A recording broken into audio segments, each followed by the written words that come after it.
मुरली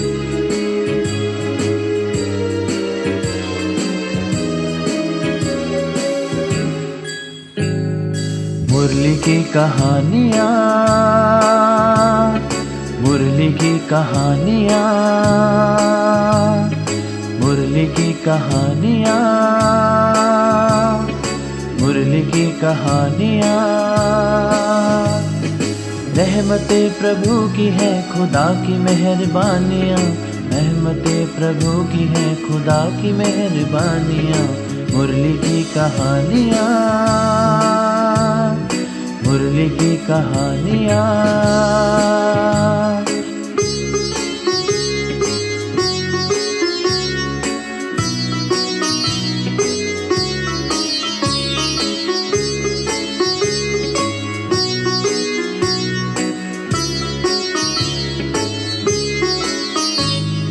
गहरे भेद खोलती, श्री मुख से बोलती, जोड़ती अध्यात्म से प्रेम रंग घोलती।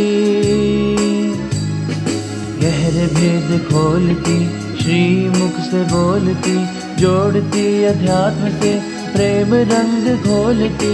सद्गुणों की खानियाँ,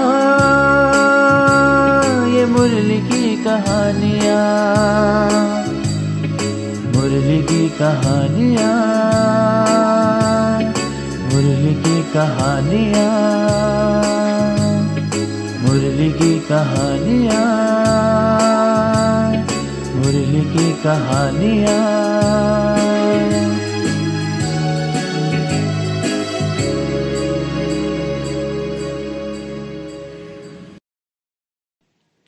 ओम शांति। आप सभी भाई बहनों का कहानी की श्रृंखला में बहुत बहुत स्वागत है। आज हम आपके लिए एक ऐसी कहानी लेके आए हैं जो एक कवि, प्रसिद्ध कवि और श्री कृष्ण भक्त पर आधारित है। तो आज की हमारी कहानी का विषय है संत सूरदास। तो आइए आज हम अपनी कहानी का आरंभ करते हैं। सन 1478 में दिल्ली के नजदीक सिही गांव में एक गरीब ब्राह्मण परिवार में एक अंधे लड़के का जन्म हुआ। उस लड़के की न ही परिवार वाले और न ही पड़ोसी परवाह करते थे। उसके 3 भाई थे। अंधा लड़का जब 3 साल का था तब उसका वास्तविक नाम सभी भूल गए। सब उसे ठसुर अर्थात अंधा कहकर बुलाते थे। उसी का नाम आगे चलकर पड़ा सूरदास। सूरदास जब भी भजन सुनाते थे तो उनका मन खुशी से नाच उठता था। वह सोचते थे कि मैं कैसे गीत गाऊं। उन्होंने साधना आरंभ कर दी। 14 साल की उम्र में ही वे गायक बन गए। सब उन्हें चाहने लगे, इसलिए नहीं कि वे अच्छा गाते थे, परंतु इसलिए कि भगवान के प्रति उनकी श्रद्धा व प्रेम बहुत अधिक था। उनकी भक्ति व निष्ठा के कारण उनमें अद्भुत शक्ति विकसित हुई। जैसे यदि किसी व्यक्ति का जानवर खो जाता था तो सूरदास उसका पता बता देते थे। एक बार भगवान सूरदास की भक्ति पर प्रसन्न होकर उनके सामने प्रत्यक्ष हो गए और भगवान ने सूरदास को दृष्टि भी प्रदान की। सूरदास, जिन्होंने अभी तक अपनी स्थूल आंखों से कुछ भी नहीं देखा था, भगवान का दिव्य रूप देखकर बहुत प्रसन्न हुए। सूरदास की भक्ति इतनी गहरी और ऊंच थी कि उनको अब इन आंखों से पतित दुनिया को देखने की इच्छा बिल्कुल भी नहीं थी।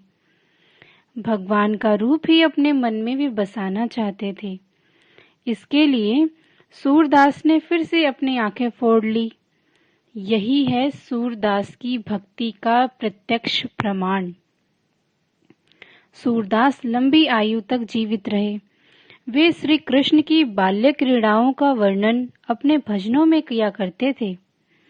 आज भी सूरदास के भजन गाए जाते हैं। सूरदास नेत्रहीन होते हुए भी परमात्मा का प्यार अपने दिव्य चक्षु द्वारा अनुभव किया करते थे।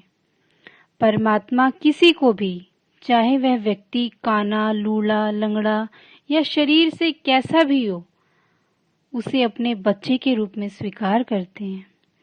जो निश्चय एवं स्नेह से परमात्मा को याद करते हैं, परमात्मा उन्हें अपने हृदय सिंहासन पर स्थान देते हैं। ओम शांति। ओम शांति। अभी अभी हमने सूरदास जी की सुंदर भक्ति भाव वाली दिव्य कहानी सुनी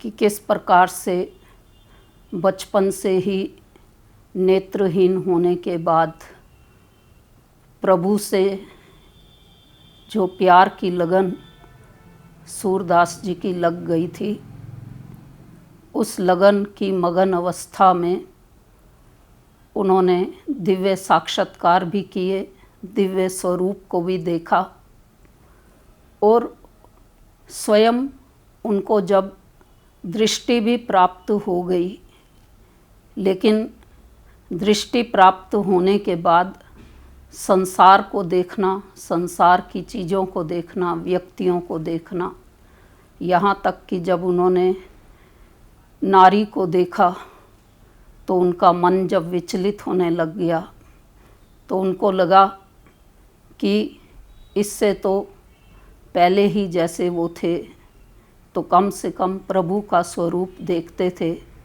तो वो ही अच्छा था। इसलिए कहते उन्होंने अपनी स्थूल आंखें फोड़ ली थी।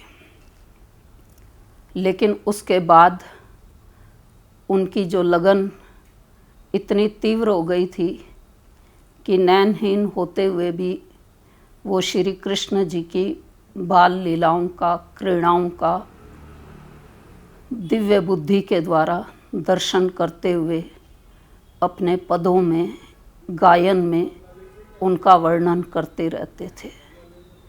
लगन की अवस्था में ही, 14 वर्ष की बाल अवस्था में ही वो एक गायक बन गए, सुंदर सुंदर भजन गाने लगे।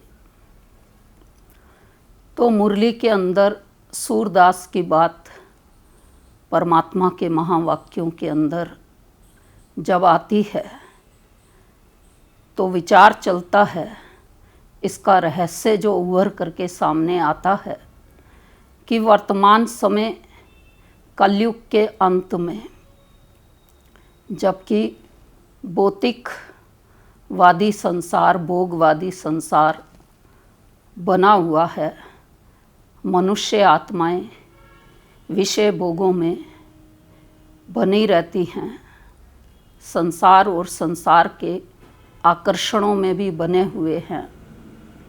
लेकिन ऐसे मनुष्य भी हैं जिनके कोई ना कोई अंग की शरीर में कमी भी है, चाहे कोई लंगड़ा है, नैनहीन है, या शरीर के कोई भी भाग में प्रभाव है, लेकिन हैं वो सब आत्माएं। तो कोई भी आत्मा, मनुष्य आत्मा, चाहे वो देह से कैसी भी क्यों नहीं हो, लेकिन अगर ईश्वर को पहचान लिया, भगवान के सत्य ज्ञान को समझ लिया, अपने आप को समझ लिया, जान लिया, तो परमात्मा के प्यार में मगन होने पर दिव्य शक्तियों की जो प्राप्ति हो जाती है, मन और बुद्धि का संतुलन हो जाता है, जीवन सफलतापूर्वक सुख शांति का चलने लगता है। तो ऐसी ऐसी मनुष्य आत्माएं भी जो संसार की नज़रों में साधारण हैं, या नैनहीन हैं, या शरीर का कोई भी अंग ठीक नहीं है, लेकिन ईश्वर को वर्तमान समय जो जानकर, पहचान कर और बुद्धि योग उससे लगा करके उसकी दिव्य शक्तियों की अनुभूति को कर रहे हैं, तो स्पष्ट है कि परमात्मा कोई हमारे तन को या धन को नहीं देखता, लेकिन हमारा मन उस प्रभु को कितना देख रहा है, कितना हम उसकी याद में समाये हुए हैं, कितना हम उसके प्यार में खो गए हैं, कितना हम उसकी श्रीमत पर चल रहे हैं, कितना हम उसकी आज्ञाओं पर चलते हैं, उसकी मान करके चल रहे हैं, उसके ज्ञान को मान करके चल रहे हैं, उससे गर्भग्रस्त में रहते हुए योग युक्त होकर के चल रहे हैं।